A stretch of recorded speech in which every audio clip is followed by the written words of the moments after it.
10 zjarre në të gjithë vendin. Njëri nga më të rëndët është pranë Prilepit përgjatë rrugës për në Manaster. Kështu thot drejtori i drejtorisë për mbrojtje dhe shpëtim Stojanče Angelov. Nga ku dhe vlerëson se dje ishte dita më e vështirë që nga fillimi i sezonit të zjarreve, me të paktën 52 zjarre të regjistruara në zona të hapura. Ai theksoi se 46 zjarre u shuan gjatë ditës, ndërsa 6 mbetën aktiv sot. Ndërkohë thot se sot po ashtu u shfaqen edhe zjarre të reja.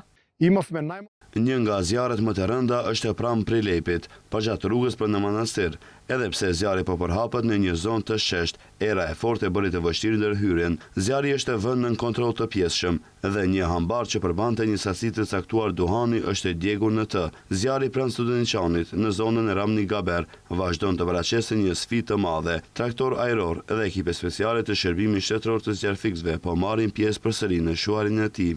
Ai tha se ky është një terren jashtëzakonisht i paarritshëm, prandaj ndërhyrja është e vështirë, ndërsa thot se për momentin zjarri nuk përbën kërcënim për fshatrat përreth. Ai informoi po ashtu se zjarri pranë Dragovdol, Makedonski Brod është gjithashtu aktiv, ku po digjet terren shkëmbor dhe në vende të caktuara zjarri madje po depërton në pyll. 25 zjarrfikës vullnetar dhe 5 operativ janë të angazhuar në shuarjen e tij. Ekipet arritën të veprojnë në një pjesë të madhe të njërës prej degëve të zjarrit. Ndërkaq zjarre ka edhe në Bosilov, në zonën Staro Bladovci dhe mëtej pranë Novacit, Krivopalanechko dhe Mogila. Angelov u bëri thirrje qytetarëve të jenë veçanërisht të kujdesshëm dhe të mos shkaktojnë zjarre. Betejja e përditshme me 10 zjarre është e vështirë. Një shkëndij është e mjaftueshme që të ndodhë një katastrofë vërtet, tha Angelov.